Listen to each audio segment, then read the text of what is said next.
Hello to all of my ambitious ladies and gentlemen. My name is Rachel Gilfrin, and you may be familiar with my work from my podcast Achieve With Me. If this is the first time we're meeting, a very warm welcome to you.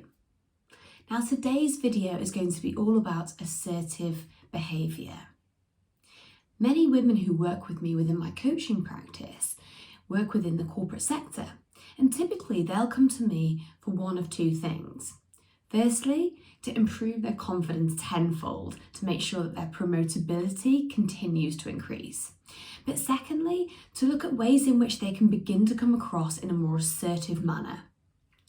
If you think about it, there's so many situations within a corporate environment where you're really keen to impress either your customers or your boss, or you could be in a group meeting scenario where you really want to get your point across and enable the rest of the team within that meeting to take you seriously. Assertive behaviour is the perfect balance between two different ends of the spectrum. So there's aggressive behaviour at one end and passive behaviour at the other end. Passive behaviour being where you don't particularly have a steer or a say on what the outcome is. You simply allow things to occur.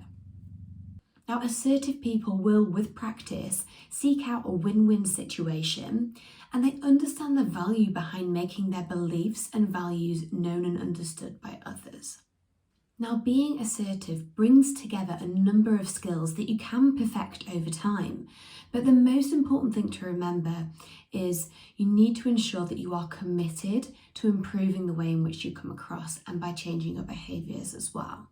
Now, there are 5 key elements that I'll be going through today to really help change the way in which you come across. Tip number 1 is to do with your body language. Now, always making sure that you're sat up straight and that you've got open body language is really, really key to helping your perception from other people. Body language is so important in terms of how you are understood or perceived by others.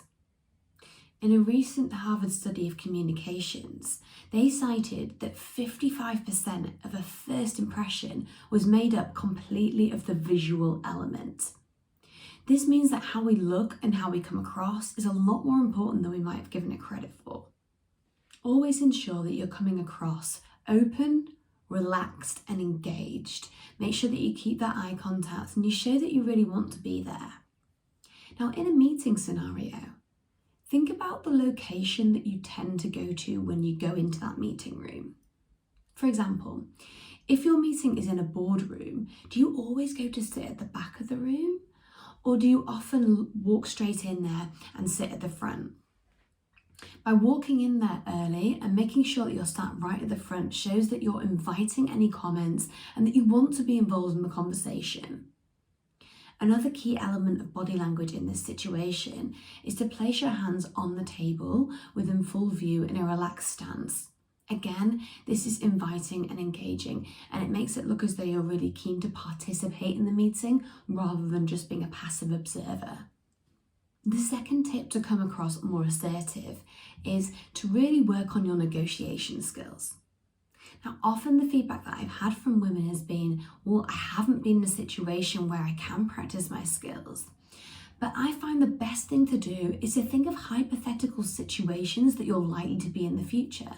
For example, a negotiation with your boss regarding a pay increase, or perhaps it could be a negotiation with a client regarding some terms.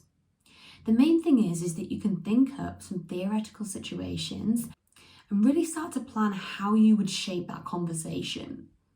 I recently read the book called Ask for More by Alexandra Carter, and I absolutely love the mirror window framework that she uses to really shape those negotiations. I definitely recommend looking at this book, and I will link it up in the notes.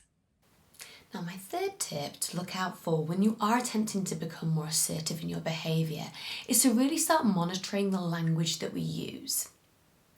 Now, we're all guilty of it, but quite often what we do when we shape our sentences is we throw in words there that almost ask for permission for us to continue. We commonly will start sentences with words such as sorry or excuse me, where there's really nothing to apologise for.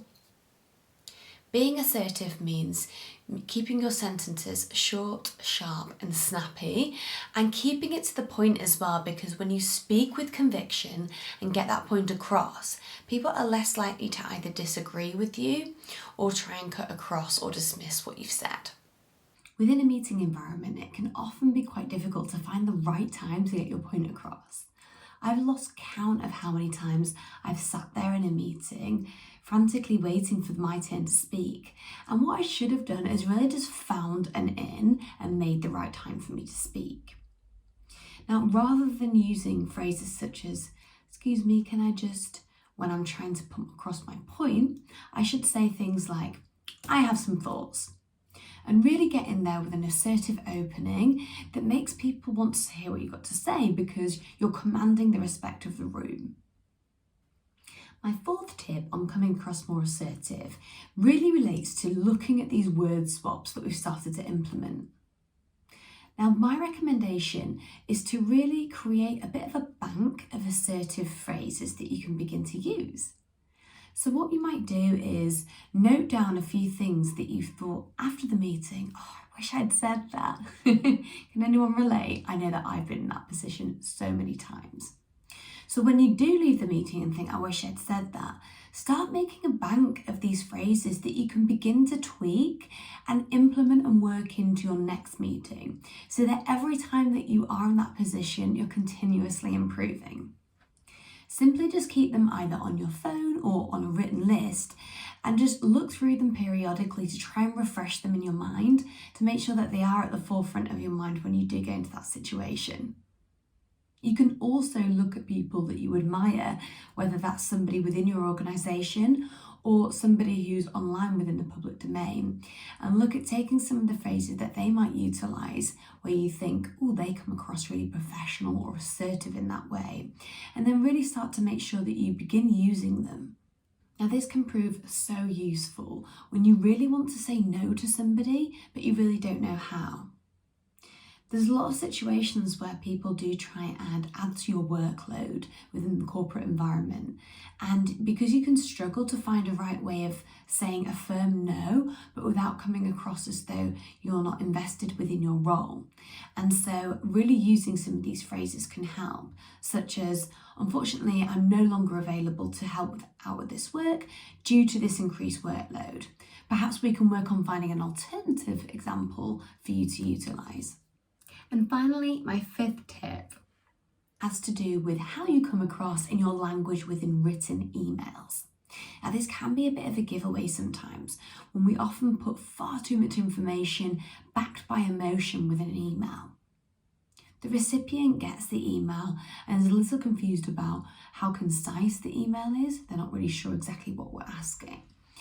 Now, what's really important is to begin any email with an executive summary that really summarises exactly what you're trying to put across within sort of 2 or 3 bullet points. This means that if you are sending an email out to multiple people within the organisation, then the people who don't have time to read the entire email get the gist of what you're trying to say. Within that bank of people you're sending the email to, though, there might be people that really need that full detail. And so it really helps to keep it concise for the people that don't need the detail, but it also reinforces exactly why that decision's been made.